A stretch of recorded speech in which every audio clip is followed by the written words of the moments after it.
everyone, it's Emma. I hope you all had a lovely Christmas and New Year's or a lovely holiday time, whatever you were celebrating. I got a bit sick after the holidays, which is why I've been late, skipped some videos, but I'm happy to be back now.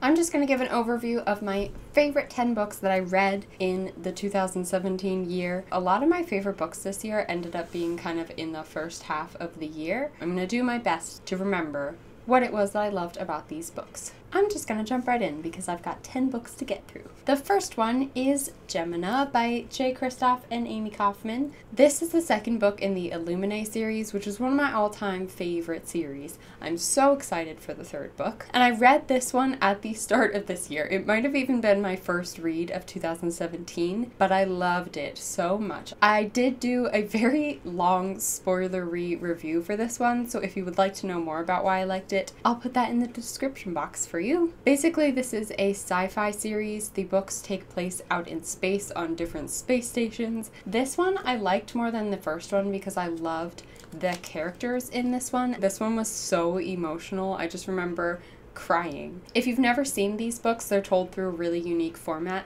They're told through like entry logs and pictures and chat logs and drawings, and because the main character in this one is an artist, you also get her drawings in it, which I love.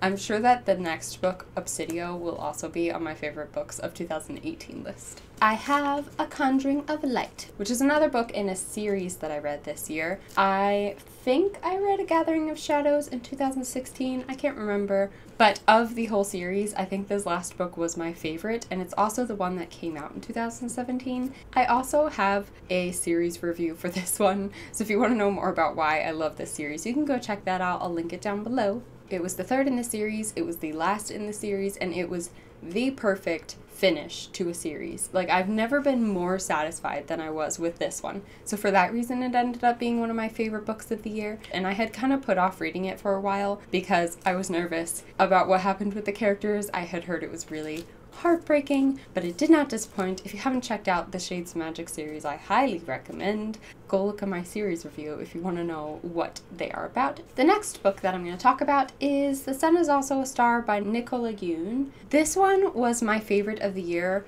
for multiple reasons. One of the reasons was that I'm not a big contemporary fan. Those of you who've watched a lot of my videos probably know that in general I don't really like YA contemporary books. This, however, was the first of a new trend of me enjoying contemporary books.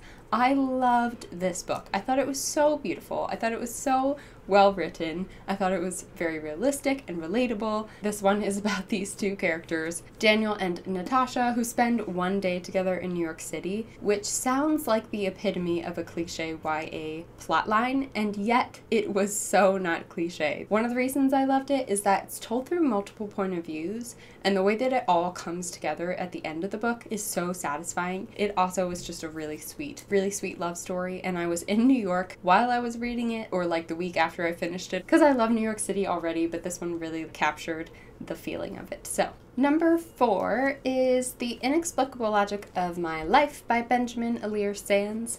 This might not be like the popular opinion, but I loved this one even more than Aristotle and Dante Discover the Secrets of the Universe. I really enjoyed that one, but this one was like medicine to my soul. The whole time I was reading it, I felt so comforted. I feel like Benjamin Alir Sands is probably that kind of person, and that's why it translates so well to his books. This one is about this boy Sal who lives with his adoptive family. He's part of a Mexican-American family, and it's about like him in his teenage years, his teenage struggle. It wasn't even that I related a lot to it. It just was so comforting. It was like a reminder that whatever you're going through, someone else is experiencing the same thing, or just that it's okay. You can take your time, you can move through it. There are people who will love you despite that, and I just loved that. The next book is a poetry book, and it is The Universe of Us by Lang Leave. Up until the book that I just started reading, this was my favorite of Lang Leave's poetry books. I'm currently in the middle of Memories, but I only read half of this one in 2017. I'm going to count this as a 2018 read and say that this one was my favorite of all the poetry books that I read this year. There was something so beautiful and lovely about this one. I love all of Lang Leave's books, but this one especially captured me, and I remember reading through it and not even wanting to mark which poems were my favorite because so many were my favorite. I remember writing them them down and taking pictures to send to friends. Sometimes Langleaf writes in a way that even if I have not experienced anything like what she's talking about, I still can kind of relate to the emotions, and that's one of my favorite things about her books. Next is another contemporary book, and it is Geekerella by Ashley Poston. This one is my favorite because it is my favorite surprise read of the year. I went into this not really expecting to love it. I can't even remember why I picked it up and bought it because it's just so not like me. And I'm so happy that I picked it up because I loved this book. Like, I would probably reread this right now. The thing that I loved about it the most was kind of like the shout out to geek culture that happens throughout the entirety of this book. This book is about this girl whose dad was very prominent in a certain fandom. I think it's for a sci-fi TV series, but that was what I loved about it, was like the constant shout outs to geeky things like Doctor Who, Gilmore Girls, things that I love, that there were so many references to. It was like this big celebration of being a nerd and loving nerdy things, loving sci-fi and cosplay and all that good stuff. The 7th book on my list is The Female of the Species by Mindy McGinnis. This one was another surprise of the year. Picked this up because of the cover. I thought it was an interesting cover. I hadn't heard a whole lot about it. I hadn't heard anyone raving about it, but I absolutely loved this book. I thought it was so well done. I think it is the very rare YA book that handles extremely difficult topics such as rape culture very well. I was so impressed with what the author did with this one. It was just so well done. It is really gritty. If you're sensitive to things, I would be careful with this one. There's some trigger warnings. This one is one that is difficult to give a summary of what the book is about. It's kind of about this girl in a small town. Her sister was very violently murdered, so it deals with that, but it also deals with the effect that it had in the town because the person who murdered her sister was not caught or wasn't sentenced. I can't remember exactly, but you kind of follow the happenings in this small town and just the negative effects that it's had. You also follow the main character as she's dealing with her grief, as she's kind of trying to take revenge for her sister. I loved it. I loved it so much. The last 3 books are the ones that I read most recently, so I remember the most about them. The first one is The Hate You Give by Angie Thomas. I am guessing this one is going to be on a lot of people's favorite reads of the year lists because this was just such a standout book of the year. I think everyone agrees that this deserves to be in the top books of this year. Usually when a book is as hyped as this one is, I'm hesitant to go into it, but my mom had read this book earlier this year and she really enjoyed it, and she told me how wonderfully the topics it handles were dealt with, so that gave me a lot of hope going into it, and it met all my expectations. This is one of those books that exposed me to a reality that I didn't even know still existed, and for that I'm so thankful. It follows this 16-year-old girl who's in high school, and it follows her kind of dealing with the death of one of her best childhood friends. It was kind of eye-opening in the best possible sense, so for that reason it's real high up there on my favorite books of 2017 list.